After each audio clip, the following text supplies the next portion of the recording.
अस्सलाम वालेकुम। आज हम करेंगे एक्सरसाइज 1.6। क्वेश्चन क्या है, use matrices if possible to solve the following system of linear equations by. ठीक है, कह रहे हैं कि मैट्रिसेस को यूज़ करते हुए अगर पॉसिबल, अगर मुमकिन है तो हम क्या करेंगे, हम लीनियर इक्वेशंस हमें दी हुई हैं उनको हम मैट्रिक्स की फॉर्म में पहले बनाएंगे और उनको हम सॉल्व करेंगे। ठीक है, और कौन से दो मेथड्स के थ्रू सॉल्व करेंगे। नंबर 1 मेथड कौन सा है, the matrix inversion method, and second method है द क्रैमर्स रूल। तो आज हम पार्ट नंबर 4 स्टार्ट करते हैं। तो हम पहले इसको द मैट्रिक्स इन्वर्जन मेथड के थ्रू जो है वो स्टार्ट करते हैं। तो सबसे पहले हम क्या करते हैं कि अपना क्वेश्चन एज इट इज़ उतार लेते हैं। ठीक है,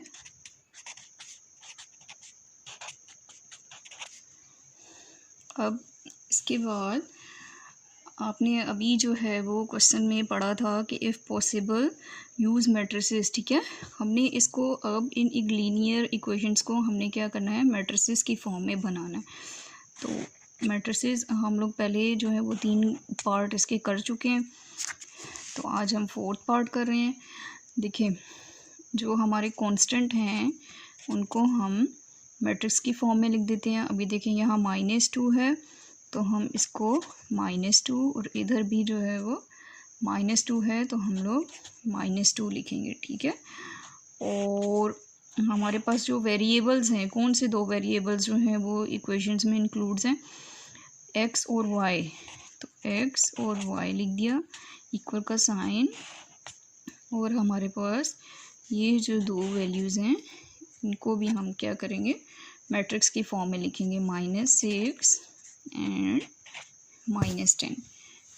ठीक है, अब इसके बाद ये इसको हम क्या कह देते हैं, इसको a, इसको हम कैपिटल X और इसको हम b की फॉर्म में। ये मैट्रिक्स ऑफ इन्वर्जन मेथड है ना, इन्वर्जन का मतलब होता है इन्वर्स। ठीक है, तो हम क्या करेंगे, x की वैल्यूज़ हम लोगों ने फाइंड करनी है। यहाँ से a उधर चला जाएगा तो a क्या हो जाता है, इन्वर्स, a इन्वर्स b। ये हमारी जो है वो मेन इक्वेशन बन गई है। ठीक है, अब इसमें हम लोगों को a इन्वर्स फाइंड आउट करना है। तो a इन्वर्स फाइंड आउट करने का फार्मूला आप लोगों को आता ही होगा।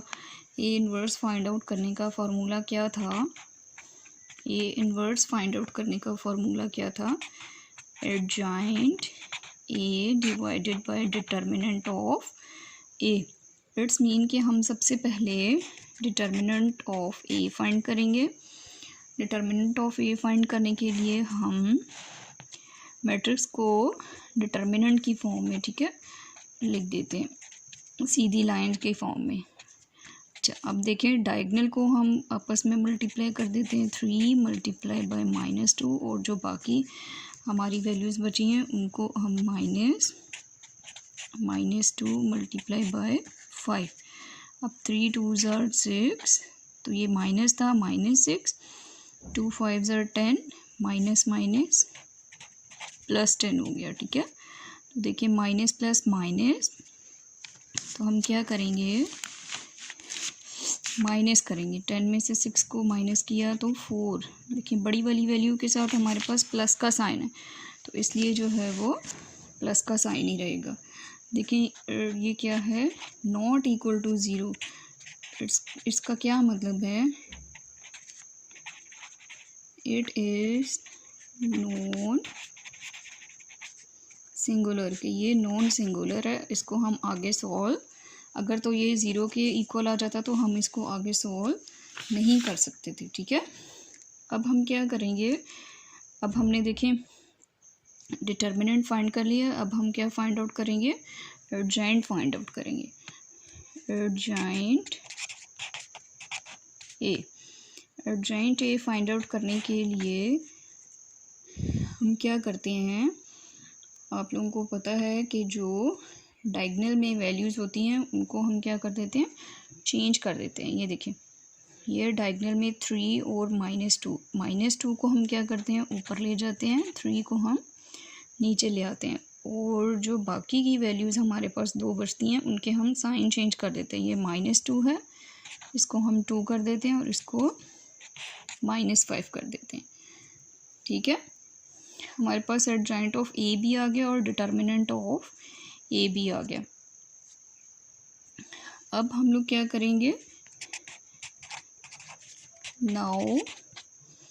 Now put values in equation 1।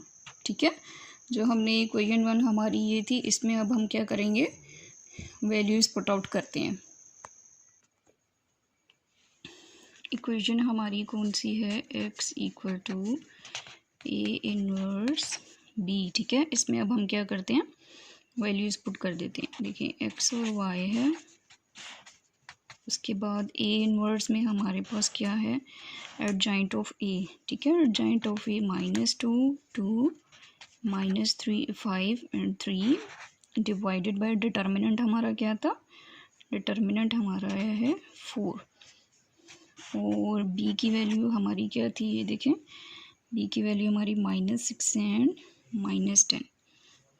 तो हम क्या लिखते हैं, -6 एंड -10। ठीक है, तो ये x और y हमारा एज इट इज़ ही चलता रहेगा। ठीक है, अब हम क्या करते हैं, 1/4 को इस फॉर्म में लिख देते हैं, बाकी मैट्रिसेस को हम इस तरह से लिख देते हैं, इस तरह से। अब हम इसको, दोनों मैट्रिसेस को सिंपली मल्टीप्लाई कर देंगे, -2 मल्टीप्लाई बाय -6 प्लस का साइन 2 मल्टीप्लाई बाय -10। ठीक है, फिर -5 मल्टीप्लाई बाय -6 प्लस का साइन 3 मल्टीप्लाई बाय -10। ठीक है, 1/4 एज इट इज़। अब हम इसको क्या करते हैं, मल्टीप्लाई कर देते हैं, 2 6 are 12, माइनस माइनस प्लस, तो +12 हो गया, 2 10 are 20, प्लस माइनस -20। ठीक है, 5 6 are 30, माइनस माइनस प्लस, +30 हो गया, और 3 10 are 30, प्लस माइनस -30, और 1/4 एज इट इज़। क्या करेंगे, इसको अब सब्ट्रैक्ट कर लेते हैं हम लोग।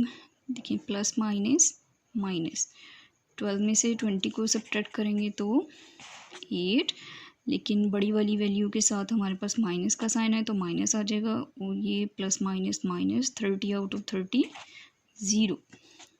अब हम क्या करते हैं कि 1/8 को अंदर डिवाइड कर मल्टीप्लाई कर देते हैं, इसको अंदर ले जाते हैं। ठीक है, इस तरह से यूं कर देते हैं, और 0/4। अच्छा, अब कटिंग करते हैं, 4 1s are 4, 4 2s are 8, 2, और 0 से को किसी भी डिजिट से डिवाइड करें तो हमारे पास आंसर 0 किसी भी डिजिट से डिवाइड हो तो 0 ही आंसर आता है। ठीक है, तो ये हमारे पास x और y सोन ऐसे चलता आ रहा था। ठीक है, अब x की हमारे पास 2 वैल्यू आई है और y की हमारे पास 0, तो ये हमारा क्या आ गया, आंसर आ गया हमारा, जो है वो पार्ट नंबर 4, और उसको हमने द मैट्रिक्स इन्वर्जन मेथड के थ्रू किया है, जो कि ये कंप्लीट हो गया।